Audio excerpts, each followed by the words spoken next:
Welcome to Same Day, Different Century. I'm Zach. Today is June 23rd. On this day in 1314, 712 years ago, an English knight named Henry de Bohun spotted the King of Scots riding alone ahead of his army. De Bohun was mounted on a massive warhorse. He was armored, lanced, and primed. The Scottish king, Robert Bruce, sat on a much smaller riding horse, a palfrey, a small gold crown fixed to his helmet.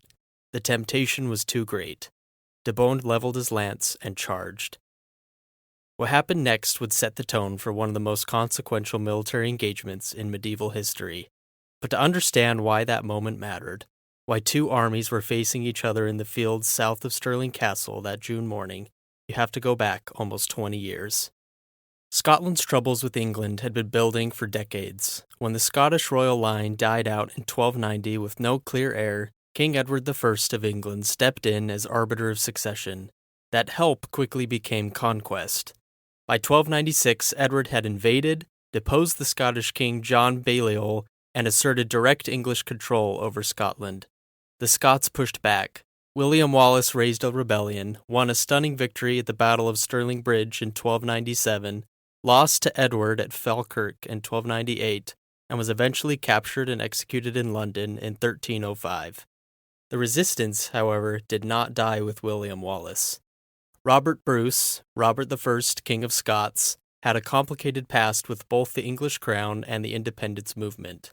He had, at various points, fought on both sides of the conflict. But in March 1306, he had himself crowned King of Scots. Within months, English forces had shattered his army, scattered his supporters, and killed several of his brothers. Neil was captured and executed, with Thomas and Alexander suffering the same fate not long after. Robert was a fugitive king, hiding in the Western Isles, his cause appearing finished. But Robert Bruce did not quit. Over the following years, through a masterful guerrilla campaign, he reclaimed Scotland piece by piece. Not through the kind of pitched open-field battles he knew he couldn't yet win, but through raids, sieges, and strategic attrition. He avoided meeting English forces head-on whenever possible, and it worked. By 1314, only a handful of Scottish castles still flew English banners. The most important of those was Stirling Castle. Robert's brother, Edward Bruce, had been besieging Stirling Castle and was unable to take it quickly. He struck an agreement with the English garrison commander, Sir Philip de Mowbray. If an English relief force did not arrive by Midsummer's Day, June 24, 1314, the castle would be surrendered to the Scots. It was a reckless promise. Later sources suggest Robert Bruce was deeply displeased with it, because it forced England's hand in a way that meant a massive, set-piece confrontation, exactly the kind of battle Robert had spent 8 years successfully avoiding. England's king, Edward II, a very different figure from his feared and militarily formidable father, raised one of the largest English armies assembled in decades. Historians debate the precise numbers, but estimates for the English force range from around 15,000 to over 20,000 men, including a formidable corps of heavily armored cavalry, perhaps 2,000 or more mounted men-at-arms, plus Welsh and English archers and infantry. Robert Bruce fielded an army likely in the range of 6,000 to 8,000, mostly foot soldiers arranged in tight spear formations called schiltrons, with a small contingent of cavalry under Sir Robert Keith. The numbers were not in Scotland's favor. They rarely were.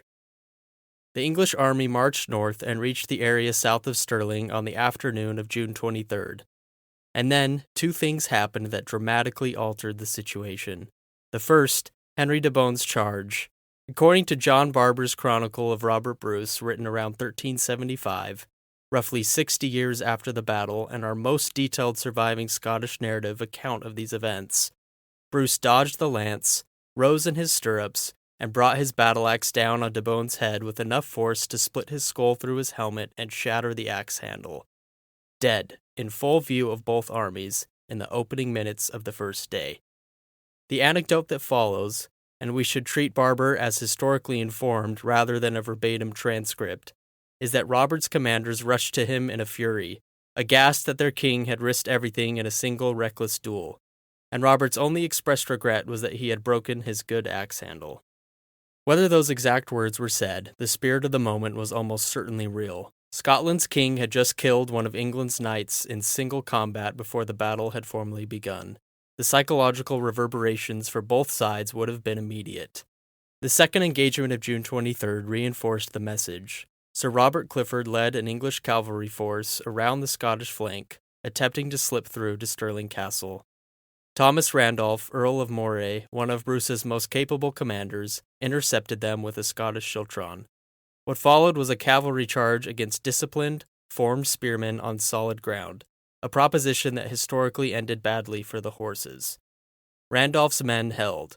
The English cavalry was repulsed, another shock for Edward's army.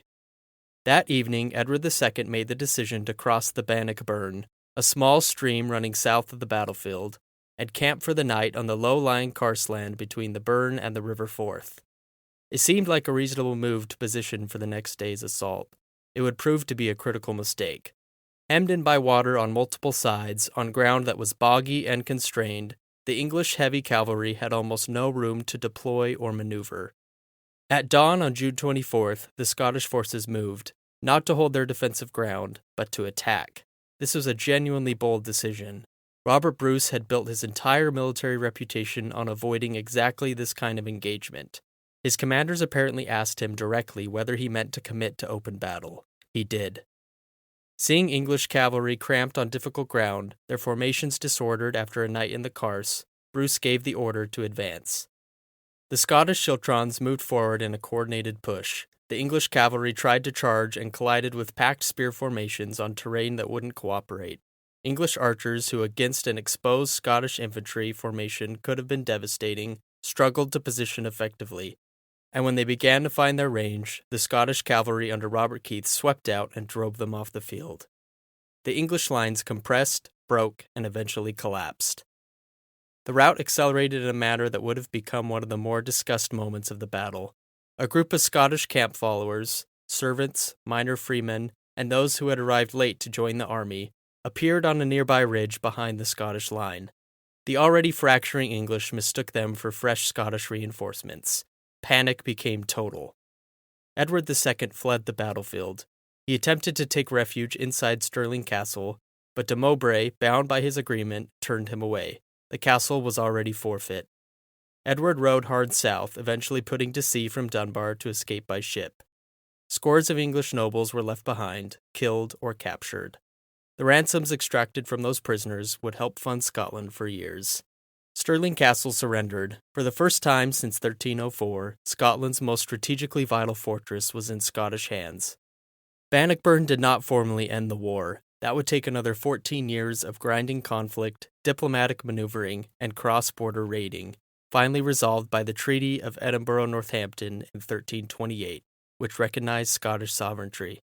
But June 23rd and 24th, 1314, made any renewed English conquest vastly more difficult.